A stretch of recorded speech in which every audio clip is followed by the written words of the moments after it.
स्वागत है साथियों आप सभी का YouTube के इस ऑनलाइन प्लेटफॉर्म पर। प्रारंभिक परीक्षा के बचे हुए दिनों में तैयारी करवाने के लिए हमने एक शेड्यूल डिक्लेयर किया था आपके सामने, जो तकरीबन 11 जनवरी से लेकर 6 फरवरी तक का था, जिसमें हमने हर एक दिन कौन कौन सी क्लासेस होनी है पूरा शेड्यूल आपको दे दिया था। उस तय शेड्यूल के अनुसार ही मैं आज आपके सामने लेकर आया हूँ छत्तीसगढ़ लोक कला संस्कृति का भाग 1। लोक कला संस्कृति या जनजाति के संबंध में जो संपूर्ण बातें हैं उसे एक वीडियो में कवर कर पाना बहुत ज़्यादा मुश्किल होगा, तो इसी कारण मैंने आज इसका भाग 1 आपके सामने रखा है। आगे आने वाले दिनों में तय शेड्यूल के अनुसार ही आपको भाग 2 भी वीडियो मिल जाएगा, ठीक है। जैसे कि अब बचे हुए दिन कम हैं जिसमें हमको सारे टॉपिक को समेटना है, तो उसी उद्देश्य से ही हम आपकी तैयारी करवाने के लिए उपस्थित हुए हैं दोस्तों। तो चलिए शुरू करते हैं आज लोक कला संस्कृति के संबंध में भाग 1, जिसमें मैं आपको सबसे ज़्यादा महत्वपूर्ण जनजातीय लोक नृत्य के बारे में बताऊँगा, लोकगीत के बारे में बताऊँगा, साथ ही साथ आभूषण के बारे में बताऊँगा। आज ही हम 3 टॉपिक कवर करने वाले हैं। तो चलिए शुरू करते हैं आज का टॉपिक।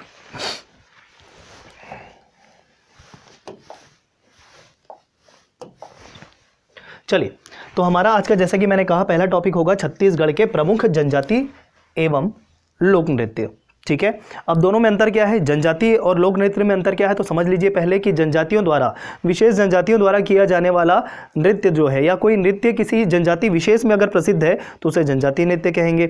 लोक नृत्य किसे कहेंगे, छत्तीसगढ़ के किसी विशेष समूह के द्वारा या किसी क्षेत्र विशेष में जो लोक नृत्य होते हैं या लोकगीत होते हैं उसे हम कहेंगे लोक, सामने में जो भी जुड़ा होता है लोक कहेंगे उसे, ठीक है।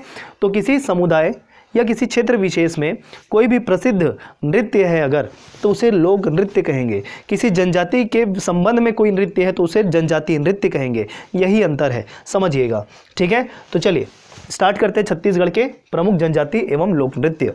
चलिए देखिएगा।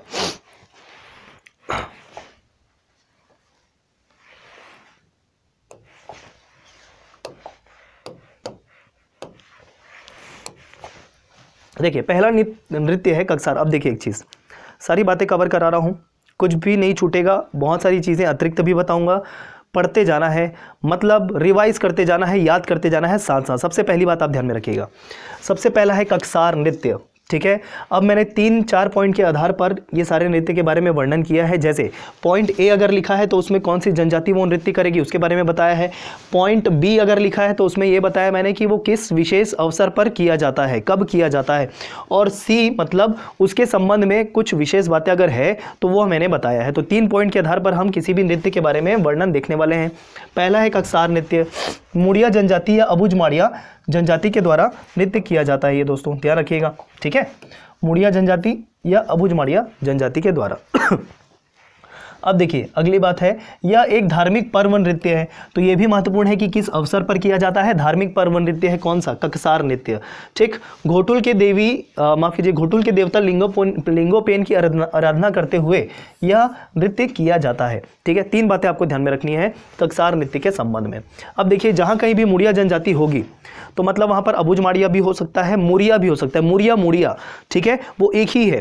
तो मुड़िया अगर होगा तो अबुझमाड़िया भी हो सकता है, या माड़िया है तो अबुझमाड़िया भी हो सकता है, दंडामी माड़िया भी हो सकता है।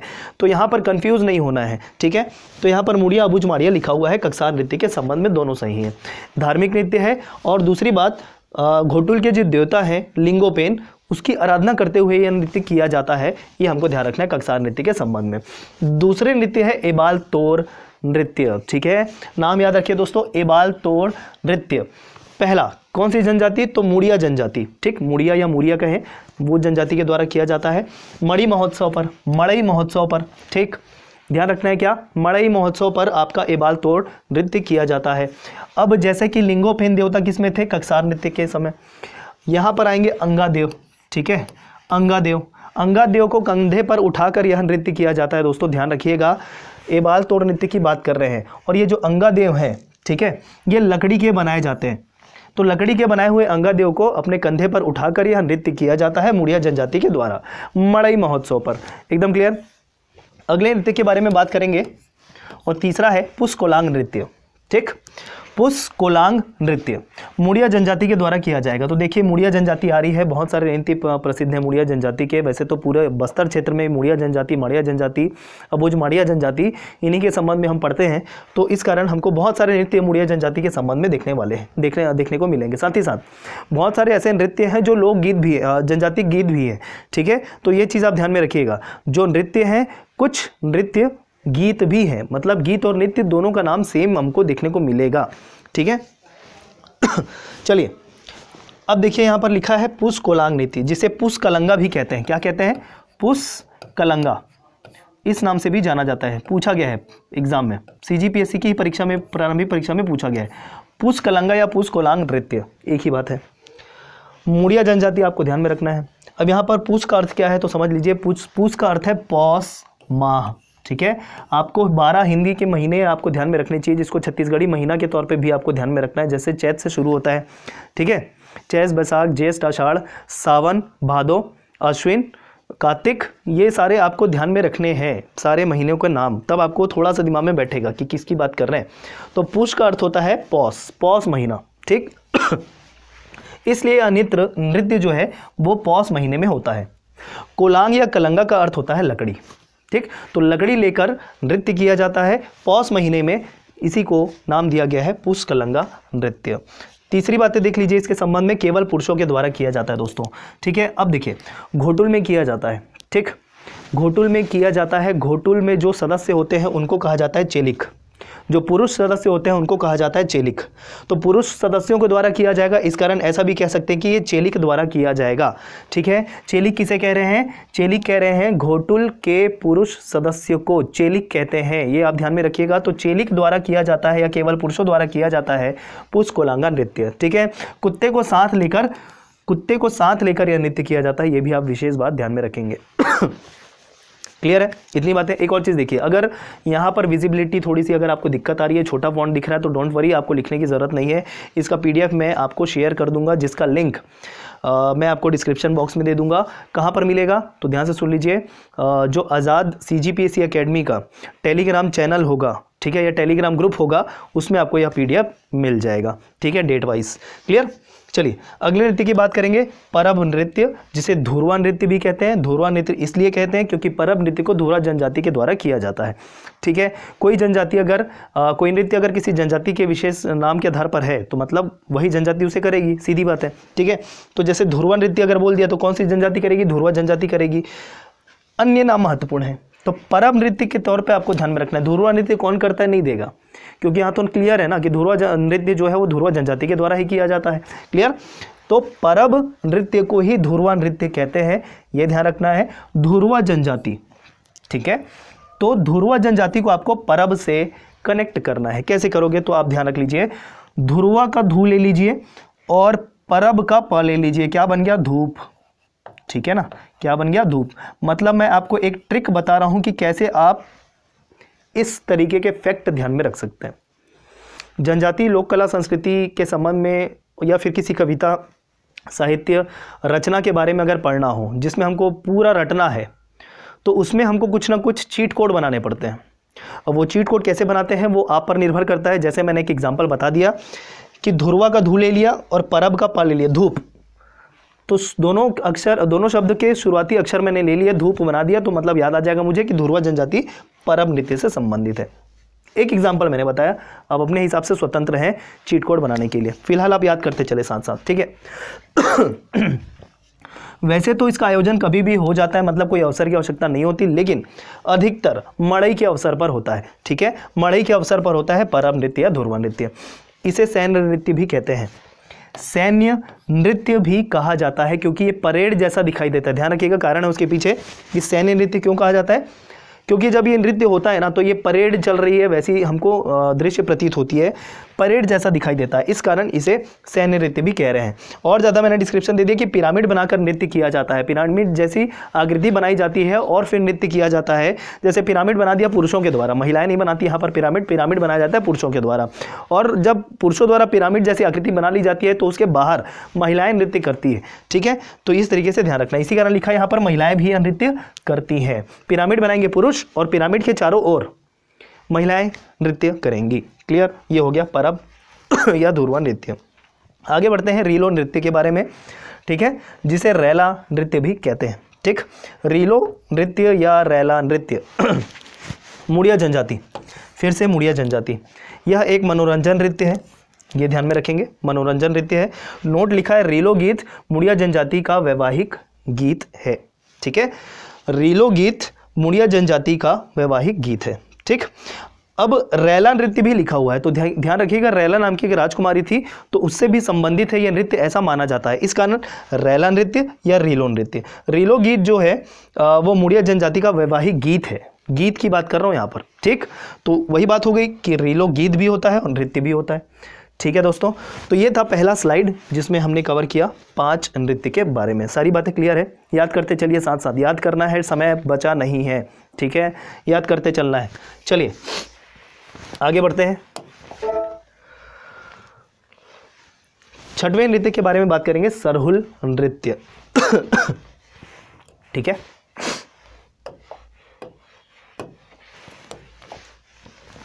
सरहुल नृत्य।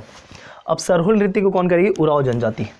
ठीक है, सरहुल नृत्य बहुत ही ज़्यादा फेमस है, उरांव जनजाति के द्वारा किया जाता है चैत्र महीने में। ठीक है, चैत्र महीने में किया जाता है, कब? चैत्र महीने के पूर्णिमा को। ठीक है, और सरहुल पर्व भी होता है, तो ध्यान रखिएगा, बहुत ही फेमस है। सरहुल पर्व चैत्र माह की पूर्णिमा को उरांव जनजाति के द्वारा सरहुल नृत्य किया जाता है। ठीक, साल वनों की पूजा भी की जाती है सरहुल पर्व पर, आपने बहुत बार सुना भी होगा, बहुत ही कॉमन है, बहुत ही फेमस है, प्रचलित है। तो इस तरीके से साल फूलों को या साल वनों को भी ध्यान रखना है, साल पेड़ों को भी ध्यान रखना है। ठीक है, तो सरहुल पर्व को साल फूलों का पर्व भी कहा जाता है, यह महत्वपूर्ण आपको ध्यान में रखना है बात। ठीक, कर्मा नृत्य, बैगा जनजाति, मुख्य रूप से ध्यान रखना है। कर्मा नृत्य के बारे में बैगा जनजाति आपको ध्यान में रखना है, और बैगा जहाँ पर आएगा गोंड भी अधिकतर होते ही हैं। ठीक, बैगा जहाँ पर आएगा गोंड जनजाति सम्मिलित होती ही है उसमें, ये आप ध्यान रखेंगे।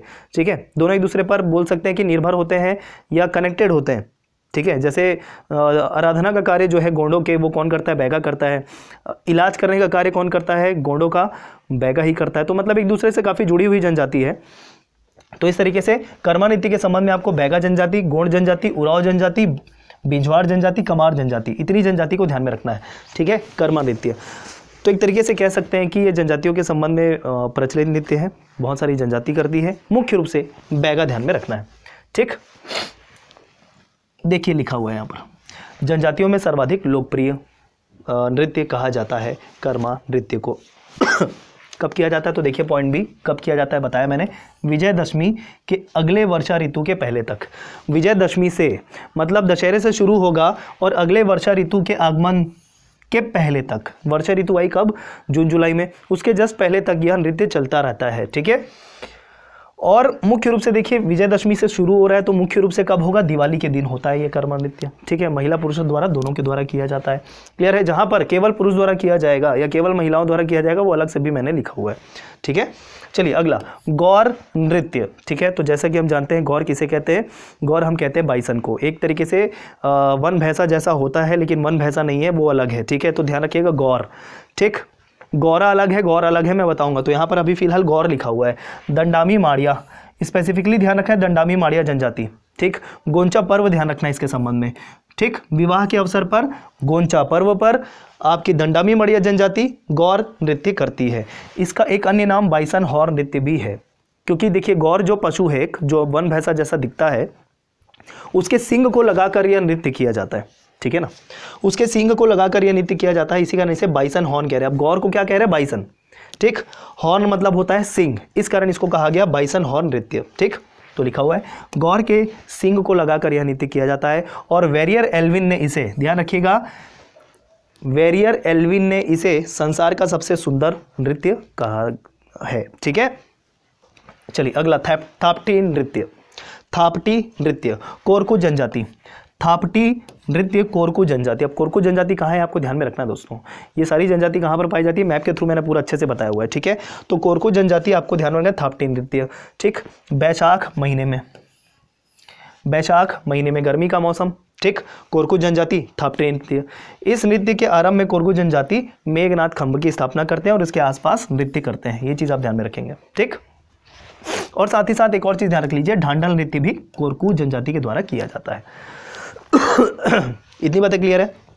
तो देखिए कोरकू जाति के संबंध में दो नृत्य ध्यान में रख लीजिए, एक है थापटी और दूसरा ढांडल। एक साथ, थापटी ढांडल, थापटी ढांडल, दोनों कोरकू जनजाति के द्वारा। क्लियर? ठीक। चलिए अगला, पैडुल नृत्य। पेंडुम नृत्य भी देखने को मिला है कहीं कहीं पर, मतलब नाम उसका पैडुल नृत्य या पेंडुम नृत्य। ठीक। दोरला जनजाति, दोरला जनजाति, पैडुल नृत्य दोरला जनजाति। ठीक, बहुत ही फेमस है, बहुत बार प्रश्न पूछा गया है, इस कारण मैं कह रहा हूँ, थोड़ा ज़्यादा जोर दे रहा हूँ इस पे।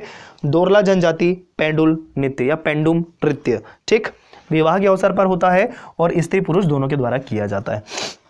अगला, मांदरी नृत्य मुड़िया जनजाति। मांदरी नृत्य के संबंध में बहुत ही फेमस है, आपको पहले से पता होना चाहिए था मांदरी नृत्य के बारे में। तो मांदरी नृत्य जो है मुड़िया जनजाति के द्वारा किया जाता है, मनोरंजन प्रधान नृत्य है ये, और घोटुल के बाहर किया जाता है इसे। ठीक है, मनोरंजन के लिए किया जाता है मुड़िया जनजाति के द्वारा मांदरी नृत्य, घोटुल के बाहर। ठीक है, जब महिलाएं करती है तो इसे चिटकुल नृत्य कहते हैं, ध्यान रखिएगा। ठीक है, चिटकुल एक वाद्य यंत्र भी है, ध्यान रखें। तो जब महिलाएं इस नृत्य को करती है तो इसका नाम हो जाता है चिटकुल, और पुरुष जब करते हैं तो इसे हो जाता है इसका नाम मरम पाटा।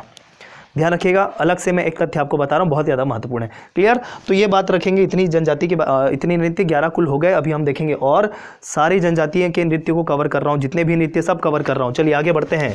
ये हो गया सारा, आपको PDF मिल जाएगा, डोंट वरी, टेंशन लेने की बात नहीं है, एग्जाम समय में सिर्फ पढ़ाई कीजिए आप। चलिए देखिएगा अगला, 12वें नृत्य के बारे में बात करते हैं, जो है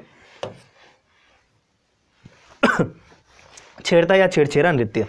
ठीक है, छेड़ता या छेड़छेरा नृत्य।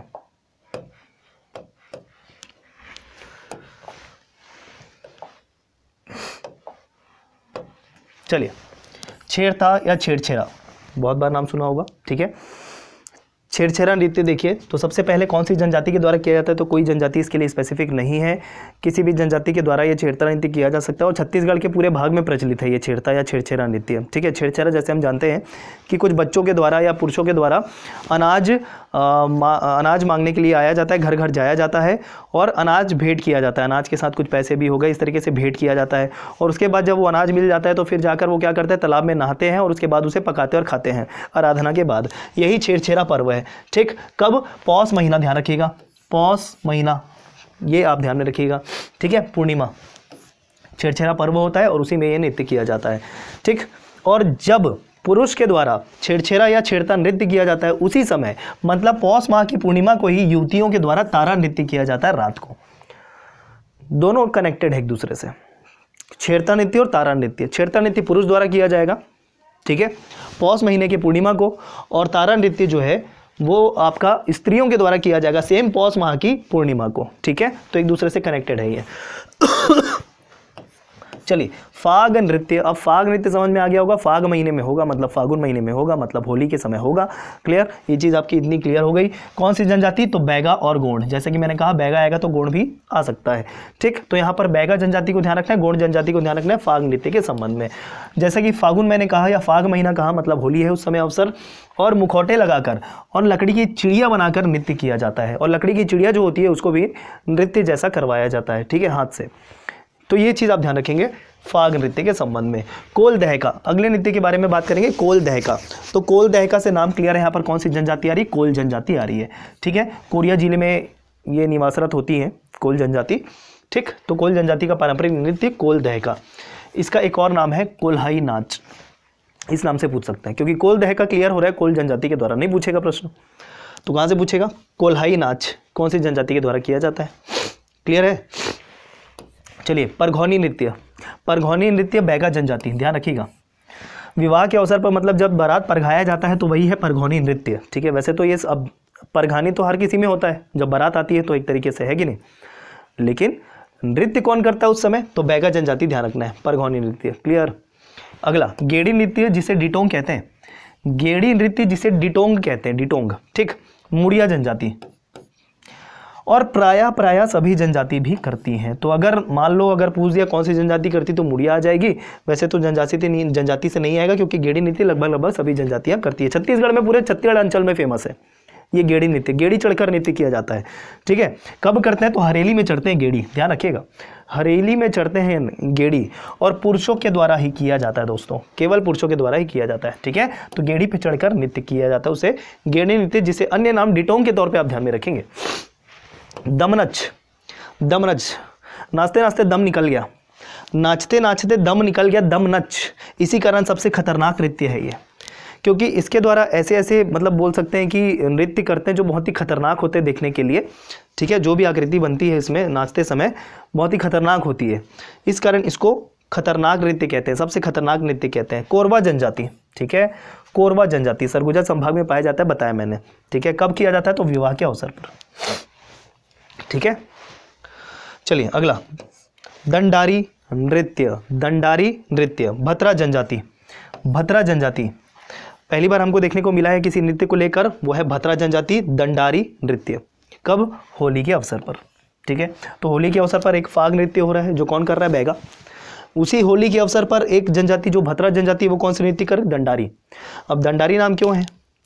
दंडारी नृत्य, दंडारी नाम ये है क्योंकि दंडा लेकर नाचा जाता है, दंडारी नृत्य दे दिया गया नाम इस कारण। एक और बात इसके संबंध में कि ध्यान रखना है कि केवल पुरुष द्वारा किया जाता है ये। ठीक है, 15 दिनों तक चलता है यह नृत्य, ध्यान रखिएगा। ठीक, अब इसके संबंध में एक विशेष बात ध्यान रखिए, सेमल वृक्ष की डाल काट कर स्तंभ के रूप में उसे गाड़ा जाता है और जिसके चारों तरफ नृत्य किया जाता है।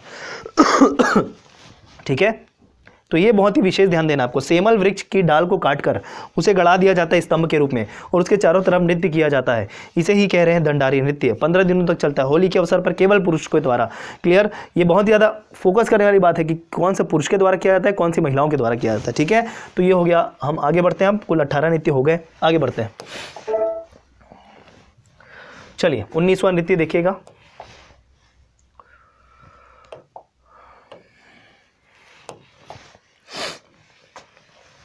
घोटुल पाटा। ठीक है, मुड़िया जनजाति, मृत्यु के अवसर पर। अभी तक हम देख रहे थे किसी पर्व के अवसर पर हो रहा था कोई नृत्य, या कि विवाह के अवसर पर हो रहा था, या मनोरंजन के तौर पे हो रहा था, लेकिन घोटुल पाटा का नाम आपको ध्यान रखना है। घोटुल पाटा नृत्य के तौर पे आपको ध्यान में रखना है कि मृत्यु के अवसर पर मुड़िया जनजाति के द्वारा किया जाता है दोस्तों। ठीक है, मुड़िया जनजाति के द्वारा किया जाता है। चलिए अगला देखिए, माओ पाटा। माओ पाटा भी मुड़िया जनजाति, यहाँ पर ये जो ऐसा मैंने सिंबल बनाया मतलब मुड़िया जनजाति ही आएगी यहाँ पर। ठीक, तो माओ पाटा मुड़िया जनजाति के द्वारा ही किया जाता है शिकार के समय। ठीक है, शिकार नृत्य है ये, कौन? माओ पाटा। बार नृत्य के बारे में देख लीजिए, तो कंवर जनजाति करेगी, पहली बार ये जाति हम जनजाति देखने को मिली है किसी नृत्य को लेकर, तो बार नृत्य कंवर जनजाति के द्वारा मनोरंजन के समय। ठीक है, अगला डंडा या सैला नृत्य। ठीक है, सैला नृत्य के तौर पे याद रखेंगे या डंडा, दोनों एक ही है। अब गौड़ जनजाति, बैगा जनजाति या प्रधान जनजाति, ये तीनों जनजाति ध्यान में रखना है सैला या डंडा नृत्य के संबंध में। ठीक, कार्तिक माह से फागुन माह तक चलता है, ये केवल पुरुष के द्वारा किया जाता है। दोस्तों अलग से एक लिस्ट बना लीजिएगा कि कौन कौन से केवल पुरुष के द्वारा किया जाता है, उसमें से एक शामिल हो जाएगा डंडा या सैला नृत्य। ठीक है, डांडिया का ये रूप है, डांडिया का ये रूप है। ठीक, पंडित मुकुटधर पांडे ने इसे छत्तीसगढ़ का रास कहा है। क्या कहा है? छत्तीसगढ़ का रास। जैसे हम देखेंगे बहुत सारे लोक नृत्य जो है, नाटक लोक नाट्य जो है, तो उसमें आपका बहुत सारा आता है, जैसे दही कांदो हो गया, रास हो गया, ठीक है, गम्मत हो गया, ये सारी चीज़ें हम देखेंगे। तो इसे छत्तीसगढ़ का रास कहा है, किसको? डंडा सैला नृत्य को। किसने? पंडित मुकुटधर पांडे ने। क्लियर? ठीक है, अब देखिए डंडा नृत्य मतलब डंडा लेके नाच रहे हैं, मतलब एक तरीके से डांडिया जैसा है, तो इसी कारण कह रहे हैं क्या? डांडिया का एक रूप है। चलिए बिल्मा नृत्य। ठीक, बैगा जनजाति, गोंड जनजाति, फिर से वही बात, बिल्मा नृत्य, गोंड जनजाति, बैगा जनजाति। बैगा को नहीं भूलना है, यहाँ पर बैगा को नहीं भूलना है। देखिए कब करते हैं? विजयदशमी के अवसर पर। ठीक है, नृत्य करते हुए अपने जीवन साथी का चुनाव किया जाता है इसी बिल्मा नृत्य के अंतर्गत। आगे देखिए भाटाखाई नृत्य, भाटाखाई नृत्य, भतरा जनजाति। ठीक, विवाह के मंडप में तेल हल्दी का जब रस्म होता है उस समय यह नृत्य किया जाता है, भाटाखाई। ठीक, तो कैसे याद रख लीजिएगा? विवाह मंडप पे जब तेल हल्दी चढ़ रही है उस समय भाटा खा रहे हैं, भाटाखाई नृत्य हो गया। ठीक है, ये जो रस्म है ना कि विवाह के मंडल में तेल हल्दी जब चढ़ रही है तो उस समय ये जो कर रहे हैं भाटाखाई नृत्य, ये दोरला जनजाति में भी प्रचलित है दोस्तों। ठीक है, अब देखिए अगला भड़म नृत्य है। भड़म नृत्य भारिया जनजाति के द्वारा किया जाता है, बस इतना ध्यान रखिए। भड़म नृत्य भारिया जनजाति, दोनों में भ और भा रहा है, भवा, ऐसा याद रख लीजिए। क्या दिक्कत है? कोई भी चीट कोड बनना चाहिए, उससे मतलब है हमको। कोई भी कोड बनना चाहिए, याद होना चाहिए बस हमको, उसी से मतलब यहाँ पर कोई कॉन्सेप्ट तो है नहीं कि हम कॉन्सेप्ट से समझते बैठे, कोई कॉन्सेप्ट नहीं है यहाँ पर। आपको ध्यान रखना, डायरेक्ट प्रश्न में पूछ दिया कि भड़म नृत्य कौन सी जनजाति करती है, तो भारिया ध्यान में रखना चाहिए। अगर आपसे प्रश्न बन रहे हैं तो ठीक है, नहीं बन रहे तो फिर गया मार्क्स। आपने कैसे याद किया है ये मैटर नहीं करता। तो इसी कारण अगर इस प्रकार के आपके फैक्ट आपको ध्यान में रखने, याद करने हैं, तो आपको कोड बनाना पड़ेगा थोड़ा सा, नहीं तो फिर एक ऑप्शन है कि 4 से 5 बार आप पढ़ लीजिए तो आपको याद हो जाएगा। ठीक है, तो भड़म नृत्य भारिया जनजाति। मेंढकी नृत्य, ठीक है, धुरवा जनजाति। खेल नृत्य है ये, क्या, मेंढकी नृत्य। ठीक, आगे बढ़ते हैं। कोकटी घोड़ा नृत्य। कोकटी घोड़ा नृत्य अबुझ माड़िया जनजाति के द्वारा किया जाता है, यात्रा पर्व के दौरान किया जाता है, ये ध्यान रखिएगा। चीते का मुखौटा पहना जाता है, ठीक है, चीते का मुखौटा पहनकर जो व्यक्ति क्या करता है, युवक क्या करता है, युवतियों को डराने की कोशिश करता है, मुखौटा पहनकर चीते का, तो ये ध्यान रखेंगे आप कोकटी घोड़ा नृत्य के संबंध में, यात्रा पर्व के दौरान। ठीक, चलिए आगे बढ़ते हैं।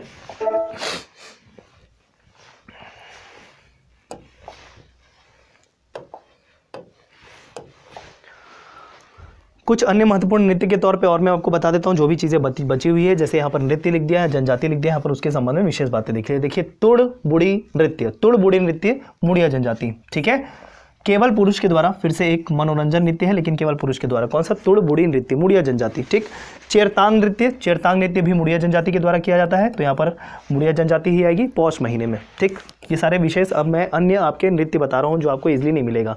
ठीक है, लिंगोपाटा, लिंगोपाटा नृत्य प्रधान जनजाति। अब एक चीज समझिए, जिस भी नृत्य के आगे पाटा जुड़ा होगा, ज्यादातर वो नृत्य या वो गीत जो है वो मुड़िया जनजाति के द्वारा किया जाता है। लेकिन लिंगोपाटा आपको ध्यान में रखना है, लिंगोपाटा नृत्य आपको प्रधान जनजाति याद रखनी है। जैसे कि मैंने कहा, जिसके भी आगे पाटा जुड़ा होगा नृत्य के आगे या गीत के आगे, वो मुड़िया जनजाति के द्वारा किया जाता है अधिकतर, लेकिन लिंगोपाटा नृत्य के संबंध में आपको प्रधान जनजाति ध्यान में रखनी है। ठीक है, चलिए, दशहरा नृत्य बैगा जनजाति। ठीक, तो ये आपको इतना ध्यान में रखना है जनजाति नृत्य के संबंध में। क्लियर है दोस्तों? ठीक, अब एक और चीज बताया था, जैसे घोटुल पाटा बताया था, घोटुल पाटा भी विशेष इसलिए क्योंकि मृत्यु के अवसर पर किया जाता है ये। क्लियर है? आगे देखें। अब जैसे हमारा अभी तक हो गया जनजाति नृत्य, जितना भी देखा हमने जनजाति नृत्य देखा, अब हम लोक नृत्य के बारे में बात करेंगे, जो मतलब क्षेत्र विशेष में या पूरे अंचल में प्रसिद्ध हो। ठीक है, किसी जाति विशेष से वो प्रचलित ना हो, पूरे एक लोक समूह या पूरे अंचल में वो प्रसिद्ध हो, उसे लोक नृत्य कहा जाता है। जैसे पूरे छत्तीसगढ़ में फेमस होने वाला नृत्य लोक नृत्य कहलाएगा। उसमें से एक है सुआ नृत्य या गौरा नृत्य। सुआ नृत्य या गौरा नृत्य, जैसे गौर नृत्य देखा था वो जनजाति नृत्य है, गौर जनजाति, माफ कीजिए, दंडामी माड़िया जो कर रही है, बाइसन हान जिसे नृत्य कह रहे हैं, यहाँ पर गौरा नृत्य है ये। सुआ नृत्य भी कह रहे हैं, ये तो सुआ नृत्य सभी जानते हैं, गौरा नृत्य आपको अलग से ध्यान में रखना है, इसका अन्य नाम। ठीक, छत्तीसगढ़ का गरबा कहा है पंडित मुकुटधर पांडे जी ने, किसको, सुआ नृत्य को, गौरा नृत्य को। क्लियर? दीपावली के समय करते हैं, हम सब जाते हैं, बचपन से देखे हैं हम कि दिवाली जैसे ही होती है तो कुछ महिलाएं आती है घर में और ये सुआ नृत्य करती हैं।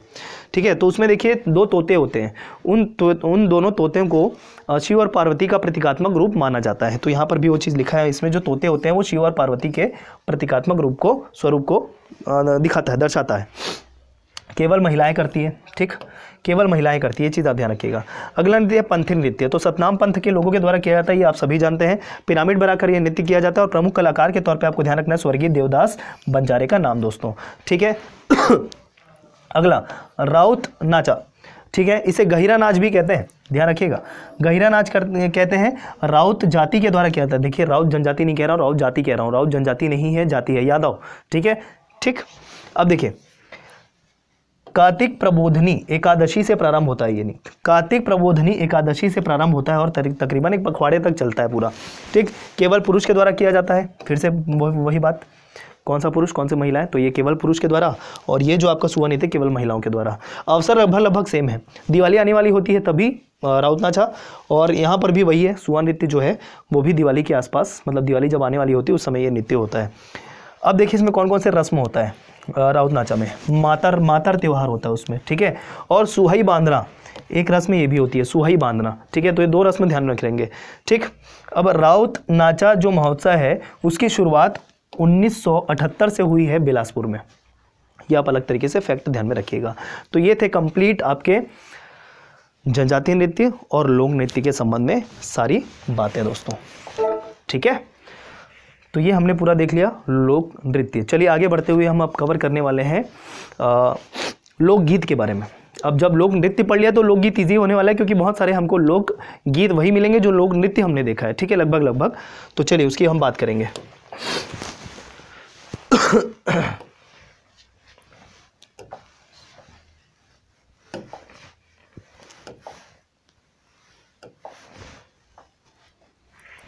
माफ कीजिए।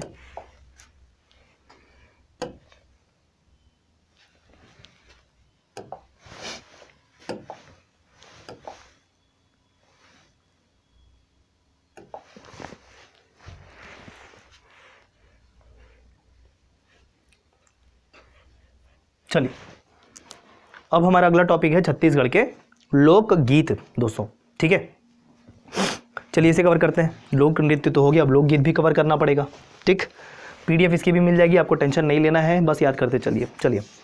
प्रमुख छत्तीसगढ़ पर्व गीत, अब उसको पूरा क्लासिफिकेशन किया कि कब पर्व पर हो रहा है, कौन सा लोकगीत जो है पर्व पर गाया जाता है, कब विवाह के अवसर पर गाया जाता है, ये पूरा मैंने क्लासीफाई कर दिया है। ठीक है, तो जैसे देखिए पहला क्लासिफिकेशन आपका क्या है, पहला क्लासिफिकेशन है यहाँ पर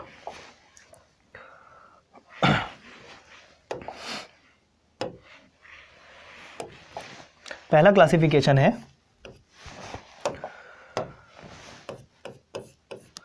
प्रमुख छत्तीसगढ़ पर्व गीत कि पर्व गीत कौन कौन से हैं जब पर्व पर गाया जाता है। जैसे देखिए पहला है फाग गीत, होली के समय। ठीक, तो इस तरीके से ध्यान जो आपने पहले नृत्य में भी पढ़ा है। कर्मा कब पढ़ा है, ये भी एक पर्व गीत है। ठीक है, तो नृत्य भी है, ये गीत भी है, तो कोई दिक्कत नहीं जानी चाहिए। गौरी गौरा नृत्य, ये आप ध्यान रखेंगे, शिव पार्वती से संबंधित है यह नृत्य। ठीक है, कार्तिक महीने में मनाया जाता है। ठीक, भोजली भी एक पर्व गीत है, तो ध्यान रखेंगे। भोजली विसर्जन के समय कब होता है, भादो, कब, कृष्ण पक्ष प्रथमा। जैसे कि आपको पता होगा कृष्ण पक्ष और शुक्ल पक्ष होता है, तो कृष्ण पक्ष के प्रथमा को भादो महीने में आपका भोजली विसर्जन किया जाता है और यही भोजली गीत भी गाया जाता है। ठीक है, रक्षाबंधन के दूसरे दिन, मतलब कृष्ण पक्ष प्रथमा हो रहा है लेकिन रक्षाबंधन के दूसरे दिन, ये चीज़ आप ध्यान में रखेंगे। अगला छेड़छेरा गीत, पौष महीने में मनाया जाता है छेड़छेरा गीत, तो नृत्य के तौर पे भी मैंने आपको बताया था, पूर्णिमा को मनाया जाता है, छेड़ता गीत भी कहते हैं, जैसे छेड़ता नृत्य हमने देखा हुआ था दोस्तों। ठीक है, ये चीज़ आप ध्यान रखेंगे। अगला जंवारा गीत, अब जंवारा गीत कब होता है हमको पता है, नवरात्रि में तो विशेष तौर पर ध्यान रखेंगे चैत्र नवरात्रि में आपका जंवारा गीत गाया जाता है। सेवा गीत हो गया, ये भी एक पर्व गीत है नवरात्रि के समय देवी पूजा पर। ठीक, और सुआ गीत, ये भी एक पर्व गीत है जब दिवाली आने वाली होती है, तो जैसे कि मैंने बताया सुआ नृत्य भी होता है। ठीक है, तो ये सारे आपके पर्व गीत हैं जो पर्व के अवसर पर या त्यौहार के अवसर पर गाया जाता है। अन्य पर्व गीत के तौर पे आपको सरहुल ध्यान रखना है, सरहुल नृत्य भी देखा था, कक्सार पाटा, ठीक है, और राई, ये भी सारे पर्व नृत्य हैं। चलिए अब आगे बात करेंगे श्रृंगार परक गीत के बारे में। श्रृंगार परक गीत मतलब एक तरीके से प्रेम हो गया। ठीक है, किसी के प्रति अट्रैक्शन हो गया तो उस समय प्रेम गीत कहना चाहिए, बेसिकली लिखा हुआ है यहाँ पर प्रणय गीत या प्रेम गीत। ठीक, प्रेम के समय गाया जाने वाला गीत आपका श्रृंगार परक गीत कह रहे हैं या प्रणय गीत कह रहे हैं, जिसमें सबसे प्रमुख है ददरिया। प्रश्न आ चुका है प्रीलिम्स में, तो छत्तीसगढ़ के लोक गीतों का राजा कहा जाता है ददरिया को। ठीक है, गीत और नृत्य फिर से यहाँ पर ये दोनों हैं। सवाल जवाब के रूप में स्त्रियों और पुरुषों द्वारा फसल बोते समय गाया जाता है। फसल बो रहे हैं लेकिन सवाल जवाब के रूप में स्त्रियों पुरुषों के द्वारा यह गीत गाया जा रहा है। अब देखिए चूंकि ये प्रणय प्रेम गीत है तो स्त्री पुरुष दोनों होंगे। सवाल जवाब के रूप में हो रहा है ददरिया। ठीक, बैगा आदिवासी ध्यान रखना इसके संबंध में, मतलब बैगा जनजाति ध्यान में रखना इस नृत्य के संबंध में। प्रमुख कलाकार कौन कौन है, लक्ष्मण मस्तूरिया, दिलीप षडंगी और केदार यादव, बहुत ही महत्वपूर्ण है। लोक कलाकार भी आपको ध्यान में रखना है। अलग से मैं आपको पूरा पीडीएफ दे दूंगा या एक उसके लिए भी वीडियो बन जाएगा आपका, मतलब अगले आने वाले वीडियो में एक लोक कलाकार के संबंध में, लेकिन फिलहाल साथ साथ याद करते चलिए। ददरिया के संबंध में जो प्रमुख कलाकार है लक्ष्मण मस्तूरिया, दिलीप षडंगी और केदार यादव। क्लियर। चलिए अगला देखिए चंदैनी गायन लोरिक और चंदा के जीवन पर आधारित, मतलब उनकी प्रेम कथा पर आधारित है यह गीत, चंदैनी गीत। ठीक है, तो जैसा कि मैंने कहा प्रेम गीत है, तो ये भी लोरिक और चंदा, दो पात्र आपको ध्यान रखते हैं, लोरिक और चंदा, उनके प्रेम जीवन पर आधारित है ये गीत। ठीक, कलाकार कौन है, चिंतादास और वाद्य यंत्र के तौर पे टिमकी और ढोलक, ये ध्यान रखना है इस गीत को गाते समय। वाद्य यंत्र एक पूरा अलग से टॉपिक होता है, तो वो भी हम देखेंगे। तो हो गया ये फर्स्ट पेज, चलिए आगे बढ़ते हैं। अब देखिए प्रमुख जनजाति गीत, जैसे जनजाति नृत्य देखा था, अब जनजाति गीत देखने वाले हैं। ठीक है, अलग से क्लासिफाई कर दिया इसको हमने।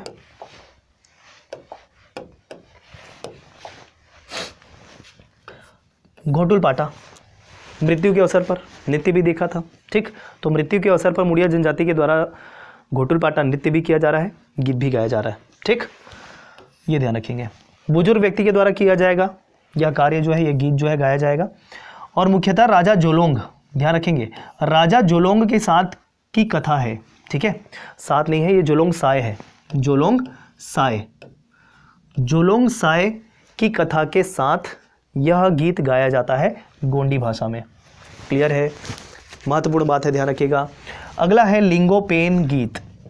लिंगोपेन कौन है? घोटुल के देवता, जैसा कि हम सभी जानते होंगे, देवी देवता अलग से पूरा पढ़ा रखा है मैंने। ठीक, अब लिंगो का अर्थ क्या होता है देखिएगा। लिंगो का अर्थ होता है यहाँ पर धरती का मालिक। यहाँ पर एरो गलत हो गया तो ध्यान रखिएगा, लिंगो का अर्थ यहाँ पर लिखा है धरती का मालिक। क्लियर। और ये जो है लिंगोपेन, ये मुड़िया और अबुझ माड़िया दोनों के देवता हैं। ठीक है, ये आप ध्यान रखिएगा, ये आपको पता भी होगा। आगे देखें, माड़िया गीत और माड़िया नृत्य लिंगा की देन है, ऐसा माना जाता है। ठीक, चलिए अगला देखिए, छेड़ता गीत। छेड़ता गीत तो ऑलरेडी पर्वनीत में भी देख चुके हैं, लेकिन इनके संबंध में आप ध्यान रखेंगे। इसमें एक पात्र होता है नकटा। ठीक है, तो नकटा की भूमिका विदूषक जैसी होती है, ये आप अलग से ध्यान में रख सकते हैं। ठीक, आगे देखिए तारा गीत। तारा गीत के बारे में बताया था, जब छेड़ता गीत होता है तब तारा गीत होता है महिलाओं के द्वारा, छेड़ता गीत पुरुष के द्वारा, तारा गीत महिलाओं के द्वारा। सारी चीज़ें देख रखे, जैसे कि मैंने बताया, अगर आपने नृत्य कर लिया तो मिलता जुलता आपका गीत भी मिलेगा। ठीक, नई फसल आने पर नव युवतियों के द्वारा दीप प्रज्वलित करके पौष की रात्रि पर, कौन सी? पूर्णिमा की रात्रि पर ये तारा गीत गाया जाता है। अब एक और चीज़, पिकनिक मनाते हुए, और चीज़ समझ लीजिए, पिकनिक मना रहे हैं, एंजॉय कर रहे हैं, और दीप प्रज्वलित करके पौष की रात्रि में, पूर्णिमा की रात्रि में ये तारा गीत युवतियों के द्वारा गाया जा रहा है। ठीक है, चैत परब गीत। चैत परब गीत स्त्री पुरुष के बीच में प्रतिद्वंद्वता का गीत है।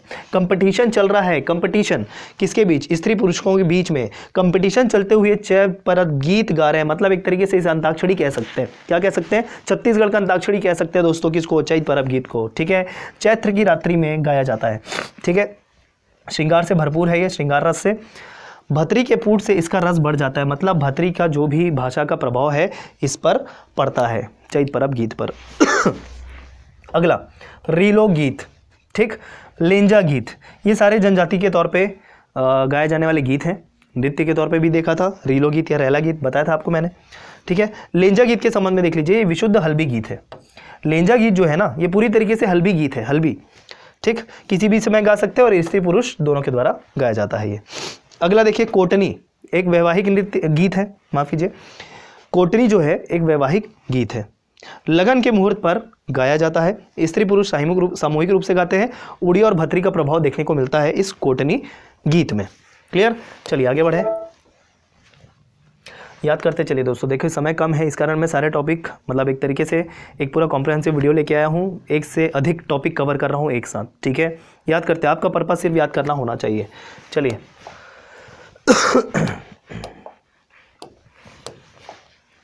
चलिए, प्रमुख नृत्य गीत। अब नृत्य गीत मतलब जब नृत्य करते हुए गाना गाया जाता है, तो वो बात कर रहे हैं। तो आपका ये आपका राहत नाचा नहीं है, राउत नाचा है, तो ध्यान रखेंगे, राउत नाचा। ठीक है, दोहे गाया जाता है इस समय। सुआ नृत्य भी देखा था हमने, और तो सुआ गीत भी गाया जाता है उस समय, केवल नाचा नहीं गाया भी जाता है, सुआ गीत भी होता है। ठीक है, कर्मा गीत भी होता है। ठीक है, दैनिक जीवन की गतिविधि स्थितियों के साथ प्रेम श्रृंगार का गहरा भाव होता है इसमें। पंथी गीत। ठीक, प्रमुख विषय क्या है? गुरु घासीदास जी का चरित्र। सतनामी जाति के द्वारा जैत खाम की स्थापना करके यह गीत गाया जाता है और नृत्य भी किया जाता है। देवदास बंजारे, जैसे मैंने आपको बताया, प्रसिद्ध कलाकार के तौर पे। ठीक, अन्य नृत्य गीत के तौर पे, मतलब जब नृत्य भी करते हैं और गीत भी गाते हैं, तो उसमें आपको ध्यान रखना है राई गीत, गेड़ी गीत, गेड़ी नृत्य भी देखा था जिसे डिटोंग कह रहे थे। ठीक है, गौर नृत्य, सरहुल, सैला। ठीक, कक्सार पाटा, हुल्की पाटा, ये हुल्की पाटा है, करेक्ट कर लेंगे। ठीक है, और ये शायरी जैसा कोई नृत्य नहीं है, इसे आप काट लेंगे। ठीक है, चलिए, चरित्र विशेष गीत या गाथा गीत, कोई गाथा से संबंधित अगर कोई गीत है, किसी चरित्र पर आधारित कोई गीत है तो उसकी बात कर लेते हैं। जैसे पंडवानी, ठीक है, बहुत ही ज़्यादा महत्वपूर्ण है पंडवानी, बहुत ही ज़्यादा महत्वपूर्ण। तो देखिए, महाभारत कथा का छत्तीसगढ़ी लोक रूप है ये, ठीक। मुख्य नायक कौन है? भीम, और नायिका जो है द्रौपदी। दो पात्र आपको ध्यान रखना है, भीम और द्रौपदी, ठीक है। वेदमती शैली और एक होता है कापालिक शैली। प्रश्न बनते हैं इससे, कंफ्यूजन भी बहुत होता है, तो ध्यान रखना है आपको। वेदमती शैली और कापालिक शैली। वेदमती शैली केवल गायन कार्य किया जाता है, ठीक है, वीरासन पर बैठकर। ये वोरासन नहीं है, वीरासन है, ठीक है। वीरासन पर बैठकर गाया जाता है, उसे वेदमती शैली कहते हैं। मतलब सिर्फ गाते हैं, उसमें नृत्य नहीं करते हैं, ध्यान रखेंगे, ठीक है। अब ये जो वेदमती शैली है सबल सिंह चौहान के पद्य दोहा चौपाई पर आधारित है, या उसके रूप में है खड़ी भाषा में। अब ये पंडवानी के संबंध में देखिएगा। पंडवानी का मूल आधार प्रधान और देवारों की पंडवानी गायिका है, ये भी आप ध्यान रखेंगे। तो पंडवानी के संबंध में आपको दो जनजाति, प्रधान और देवार, ठीक है। वैसे तो देवार जनजाति नहीं है, एक अनुसूचित जाति है, तो इस तरीके से भी आप ध्यान रखेंगे, प्रधान और देवार, ठीक है, ये आप ध्यान में रखेंगे। चलिए, तो मुख्य आधार है पंडवानी का। प्रमुख गायक कौन है? तो प्रमुख गायक के तौर पे आपको ध्यान रखना, झाड़ूराम देवांगन, पूनाराम निषाद, ऋतु वर्मा, रेवाराम, पंचूराम दानी, प्रधान, ठीक है, गोगिया प्रधान और रामजी देवार। ये इतने सारे नाम आपको ध्यान में रखना है, ठीक। और इन सब में सबसे ज़्यादा फेमस है झाड़ूराम देवांगन। महाभारत के शांति पर्व को प्रस्तुत करने वाले सर्वश्रेष्ठ कलाकार के तौर पे आपको ध्यान में रखना है झाड़ूराम देवांगन का नाम, पूनाराम निषाद का नाम और ऋतु वर्मा का नाम। ये बहुत ही प्रसिद्ध कलाकार हैं पंडवानी के, ठीक। चलिए आगे बढ़ते हैं। ये तो हो गया वेदमती शैली। अब हम देखेंगे कापालिक शैली, ठीक है। अब हम देखेंगे कापालिक शैली। चलिए, कापालिक शैली देखने वाले हैं दोस्तों।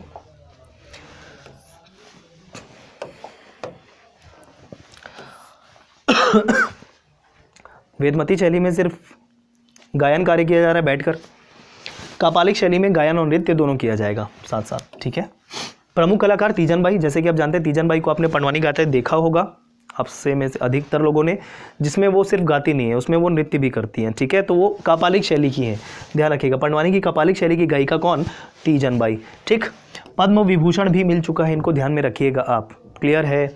शांतिबाई चिलकने और उषाबाई बारले अन्य कलाकार के तौर पे भी आपको ध्यान रखना है, क्योंकि तीजन बाई देखिए बहुत ही प्रसिद्ध है, सभी को पता है। अन्य कलाकार के तौर पे अगर पूछ दिया तो दो नाम आपको ध्यान में रखना, और शांतिबाई चिलकने और उषाबाई बारले, ठीक है।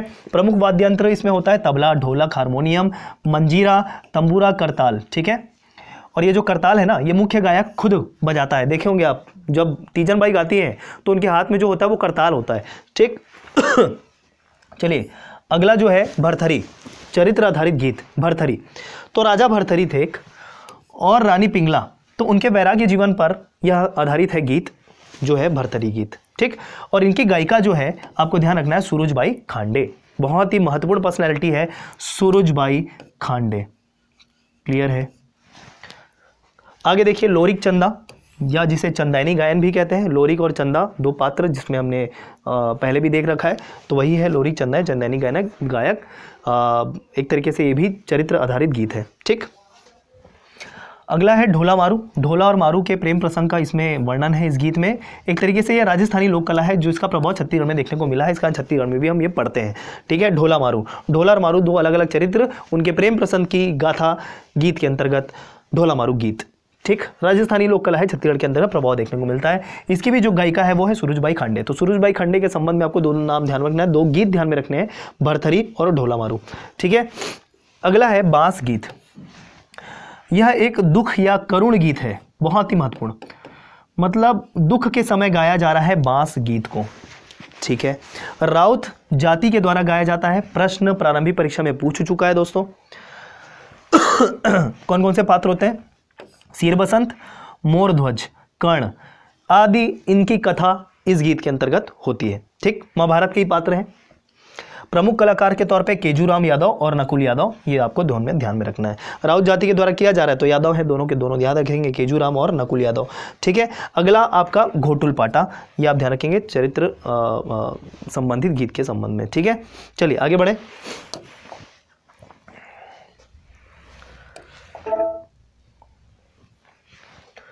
अन्य गीत के तौर पे आप ध्यान रख लीजिए और नाम,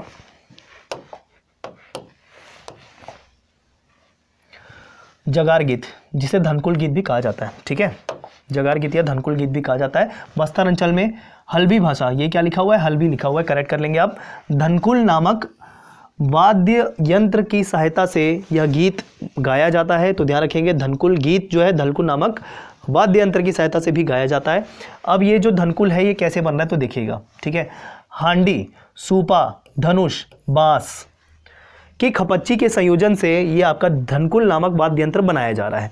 ठीक, जगार लोक महाकाव्य है। ध्यान रखिएगा, जगार क्या है, यहाँ पर एक लोक महाकाव्य है। लोक महा क्या मतलब, लोगों के बीच में प्रचलित एक महाकाव्य है क्या, जगार। ठीक, अब इसमें कौन कौन से बातें होती है तो आठे जगार, तीजा जगार, लक्ष्मी जगार और बाली जगार, इतने फेमस है ये। ठीक है, इस महाकाव्य के अंतर्गत जो भाग हम बोले, आठे जगार, तीजा जगार, लक्ष्मी जगार और बाली जगार। क्लियर। चलिए अगला गोपल्ला गीत। गोपल्ला गीत, अब गोपल्ला गीत जब हमने इतिहास पढ़ा था छत्तीसगढ़ का मध्यकालीन इतिहास कलचुरी वंश के बारे में, तो इसमें मैंने आपको बताया था गोपल्ला गीत के बारे में। ठीक है, चलिए कलचुरी वंश से संबंधित है ये, देखिएगा वो वाला लेक्चर तो आपको पता चल जाएगा। ठीक, अब पुरुष गायकी के आधार पर, मतलब पुरुष कौन कौन से गीत गाते हैं तो उसके आधार पर मैंने बांट रखा है। जैसे डंडा गीत हो गया, राउत गीत हो गया, ध्यान रखिएगा, मड़ई गीत, फाग गीत, पंथी गीत, गौरा गीत, रथ गीत, रहस गीत, ये सभी पुरुषों के द्वारा गाया जाने वाला गीत है। महिलाओं के द्वारा गाया जाने वाला गीत है सुआ, नाचा, तीजा। ठीक, ये पूरा मैंने अलग अलग क्लासिफिकेशन के तौर पे आपको बता दिया लोकगीत के बारे में दोस्तों। ठीक है, तो ये हमने दो मेजर पोर्शन कवर कर लिए जनजाति के संबंध में। एक हो गया जनजाति या लोक नृत्य के बारे में, एक जनजाति या लोक गीत के बारे में। प्रश्न कंपल्सरली हर वर्ष पूछे जाते हैं, इसको आपको अच्छे से करना है। ठीक, तो ये आपका हो गया यहाँ पर ये दो टॉपिक। चलिए आज का बचा हुआ एक अंतिम टॉपिक देख लेते हैं, चर्चा कर लेते हैं उसके बारे में, और जो है आभूषण। मतलब छत्तीसगढ़ के अंतर्गत जो भी आभूषण महिलाओं द्वारा, पुरुषों द्वारा या बच्चों के द्वारा पहना जाता है, किस अंग में पहना जाता है, वो प्रश्न पूछा जाता है, जिसको हम कवर करने वाले हैं। चलिए देखते हैं अगला फाइल।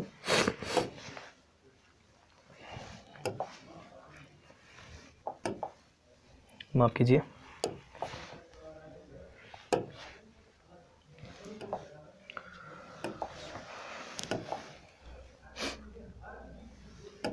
चलिए तो ये है टॉपिक आपका आभूषण। ठीक है, इसमें हम आभूषण के बारे में पढ़ेंगे। चलिए अब देखिए आभूषण कौन कौन से अंग में पहना जाता है, महत्वपूर्ण है, याद करना पड़ेगा फिर से। चलिए सबसे पहले बात करेंगे सिर। ठीक है, ऊपर से नीचे आएंगे, पहले बात कर लेते हैं सिर की। तो सिर में कौन कौन से आभूषण पहने जाते हैं तो ध्यान रखेंगे, बेनी फूल, जंगली फूल, मोर पंख, खोपा पीन, झाबा, ये छाबा नहीं है झाबा है, झाबा, ध्यान रखेंगे। ठीक है, चांदी का होता है या फिर अन्य मेटल का भी हो सकता है, धातु का भी हो सकता है, झाबा। ठीक, कौड़िया, ककई कंघी, मांग मोती, पटिया, बेंदी। अब इसमें देखिए बहुत सारी चीज़ें आपको पहले से पता होंगी। जैसे देखिए अगर मोर पंख है तो सिर में ही पहना जाएगा, तो इसमें तो कुछ याद करना नहीं है। बेनी फूल और जंगली फूल, फूल भी है एक तरीके से, सर पे पहना जाएगा, ये भी तरीके से आप ध्यान में रख सकते हैं। खोपा पिन, पिन मतलब एक तरीके से महिलाएं जो है बालों में लगाती है, ये भी आपको ध्यान में रहेगा। झाबा आपको ध्यान रखना है। ठीक है, झाबा ध्यान रखना है यहाँ पर। कौड़िया ध्यान में रखना है। ठीक है, मैं इसको मिटा देता हूँ अच्छे से आपको ताकि दिखे। ठीक है, तो किसको किसको हाईलाइट करना है दोस्तों यहाँ पर, झाबा, कौड़िया। ठीक है, झाबा, कौड़िया। ककई कंघी, कंघी तो पता चल जाएगा ना, सिर के लिए है ये।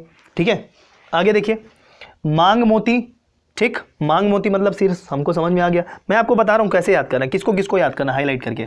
पटिया, पटिया आपको समझ में नहीं आएगा कि कौन से अंग में पहना जाता है, तो इस कारण आपको ये हाईलाइट करके पढ़ना है कि पटिया आपका सिर में पहना जाता है। और बेंदी मतलब बिंदी सर पे ही लगाया जाता है, माथे पे लगाया जाता है। तो इस तरीके से आपको बेसिकली इसमें 3 ध्यान में रखने हैं मुख्य रूप से। ठीक, चलिए आगे बढ़ते हैं। नाक में पहने जाने वाला आभूषण, फुल्ली पता है हमको, नथ, नथनी, बेसर, यहाँ तक पता है। बुलाक याद कर लीजिए। ठीक है, बुलाक याद कर लीजिए। रवाह याद कर लीजिए। खेनवा, अब खिनवा नहीं कह रहा हूँ, खेनवा कह रहा हूँ। खिनवा अलग है, खिनवा किसी दूसरे अंग में पहना जाता है जो हम देखेंगे, यहाँ पर है ये खेनवा। ठीक है, और लवंग, इतने आपको ध्यान में रखना है नाक के संबंध में। बेसर भी याद कर लीजिए अगर आपको ध्यान में नहीं है तो, लेकिन ये आपके शुरू के 4 आपको ध्यान में होने चाहिए। अन्य के तौर पे बुलाक, रवा, खेनवा और लवंग, ये आपके नाक के आभूषण होंगे। अगला देखिए कान में पहने जाने वाले आभूषण, तो लवंग फूल, करण फूल, लवंग फूल, करण फूल। अब देखिए दो में डाउट होने वाला है। डाउट ऐसा है कि बेनी फूल और जंगली फूल सिर में पहना जाता है, जबकि लवंग फूल और करण फूल कान में पहना जाता है। लवंग करण कान के लिए, बेनी जंगली सिर के लिए। क्लियर? ये दो डिफरेंशिएट, मतलब ये जो कंफ्यूजन है इसे दूर कर लीजिएगा। फूल सकरी, झुमका, ढार, ये पता होना चाहिए था। बारी भी आपको पता होगा, खुटी भी आपको पता होगा। ठीक है, ज़्यादातर महिलाएं जो छत्तीसगढ़ की ना पुरानी महिलाओं को अगर देखेंगे, बुजुर्ग महिलाओं को, तो खुटी पहने रहती, खुटी कहती थी उनको, कान में जो पहनी रहती थी उनको। तो इस तरीके से ये भी आपको याद हो जाएगा। ठीक है, बारी आपको पहले होगा, बाली या बारी। ठीक, ढार भी पता होना चाहिए। अब देखिए ये बहुत ही महत्वपूर्ण है, जिससे बहुत बार पूछा गया है, खिनवा कौन से अंग में पहना जाता है? तो खिनवा जो है कान में पहना जाता है, ध्यान रखेंगे। खोटीला, खोटीला ये भी महत्वपूर्ण है। ठीक है, तरकी, तिरकी, लुरकी और एरिंग। ठीक, खोटीला, तरकी, तिरकी, माफ कीजिए, तरकी, तितरी, लुरकी और एरिंग। इतना आपको ध्यान में रखना है कान के संबंध में। ये हो गया पूरा कान का। तो इसके नीचे जितने भी हैं ये पूरे आपको ध्यान में रखना है, पूरे महत्वपूर्ण है। ठीक, उसके पहले भी सारे महत्वपूर्ण हैं, लेकिन अगर जो कॉमन नेम है वो कॉमन नेम आपसे पूछेगा नहीं, ऐसे ही आभूषण आपसे पूछेगा जिसमें छात्रों को कन्फ्यूजन होता है, नहीं पता होता है। ठीक है, क्लियर है? फिर से मैं कह रहा हूँ, लवंग फूल, करण फूल, फूल सकरी, झुमका, ढार, बारी, खुटी, खिनवा बहुत ही ज़्यादा महत्वपूर्ण, बहुत बार पूछ लिया है, खोटीला, तरकी, तितरी, लुरकी, एरिंग। ठीक चलिए आगे देखते हैं। गले में सुर्रा, सुता, सकरी, एक साथ याद रखिए, तीन को एक साथ याद रखिए, याद करिए। चलिए, सुर्रा, सुता, सकरी। ठीक है, सुर्रा, सुता, सकरी, सुर्रा, सुता, सकरी एक साथ गले के लिए। हमेल, हसली, पुत्री एक साथ कर लीजिए। हमेल, हसली, पुत्री एक साथ कर लीजिए। ठीक है, हमेल, हसली, पुत्री एक साथ कर लीजिए। तीन तीन का सेगमेंट याद करिए। चलिए, कलदार, तिलरी, दुलरी, ढोलकी। ठीक है, कलदार, तिलरी, दुलरी, ढोलकी, तिलरी, दुलरी, ढोलकी। ठीक है, या फिर एक काम और कर सकते हैं आप, यहाँ तिलरी दुलरी है ना, तो यहाँ पर पुत्री लिख लीजिए। क्या लिख लीजिए? पुत्री।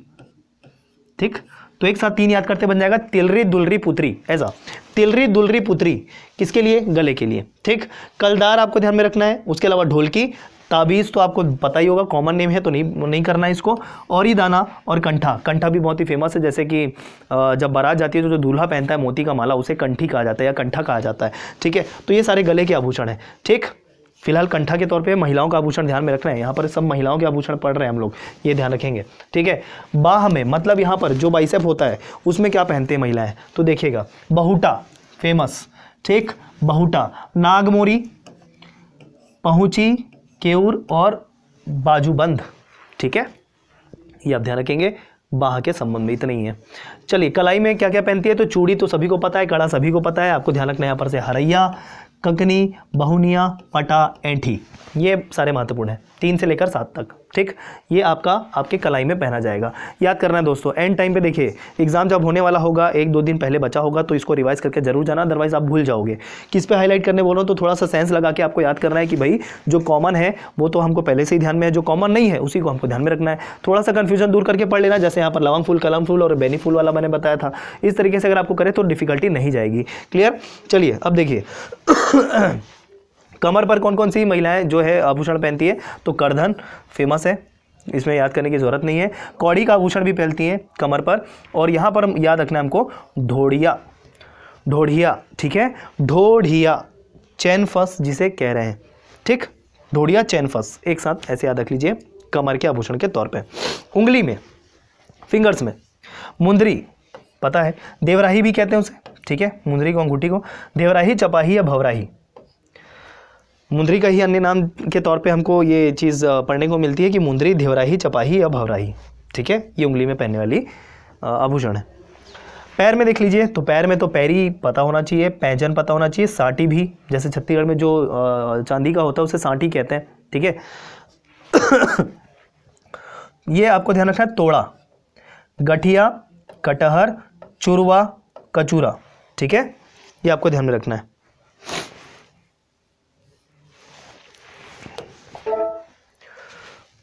यहाँ पर से दिख नहीं रहा होगा आपको शायद, तो चलिए यहाँ पर से देख लेते हैं हम लोग। पैरी, पैजन, साटी, तोड़ा, गठिया, कटहर, चुरवा, कचूरा, झांझर और लच्छा। ठीक है, तो ये आप ध्यान में रखेंगे। चलिए अगला, पैर की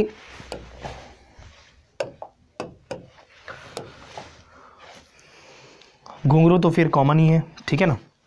पैर की उंगली में क्या पहनेंगे, तो पैर की उंगली में चुटकी और बिछिया, जिसे कोतरी कह रहे हैं, ये अन्य नाम ध्यान में रखेंगे आप। ठीक है, तो ये हो गया पैर और पैर की उंगली, ये सारे आभूषण। क्लियर। आगे बढ़ते हैं, पुरुषों के हम आभूषण देख लेते हैं। हाथ में कड़ा, तो ये तो ठीक है। गले में कंठी, जैसा कि मैंने आपको बताया, कंठा पहनेंगी महिलाएं, कंठी पहनेंगे पुरुष। कान में बारी और पैर में चुरवा, ये ध्यान रखेंगे, पैर में चुरवा पुरुष के द्वारा। ठीक। बच्चों के आभूषण देख लीजिए। बघ नखा, बघ नखा, बघ नखा मतलब बाघ मतलब होता है शेर, और उनके नख मतलब नाखून, तो उसके द्वारा जो आभूषण होता है उसे बघनखा कहते हैं, तो वो बच्चों के द्वारा पहना जाता है, ये ध्यान रखेंगे। ढोलकी, ताबीज भी पहनाया जाता है, मुंगवा, ठुमड़ा, मठूला। ठीक है, बघनखा, ढोलकी, ताबीज, मुंडवा और ठुमका, मठूला।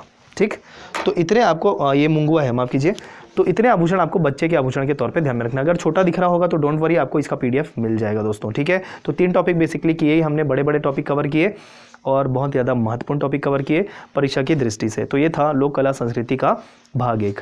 तय शेड्यूल के अनुसार आपको भाग 2 भी मिल जाएगा, और जैसे कि अन्य विषय जैसे भारतीय सामान्य अध्ययन के भी जो विषय हैं वो भी आपको अपने तय शेड्यूल के हिसाब से मिलेंगे। शेड्यूल देखने के लिए आप हमारे टेलीग्राम चैनल या टेलीग्राम ग्रुप में जा सकते हैं। पूरा शेड्यूल एक डिक्लेयर है, और मैं एक तरीके से आपको फिर से एक शेड्यूल के तौर पे बताते हुए एक वीडियो मैं रिलीज़ कर दूंगा दोस्तों। ठीक है, तो चले फिर मिलते हैं अगले वीडियो में। धन्यवाद।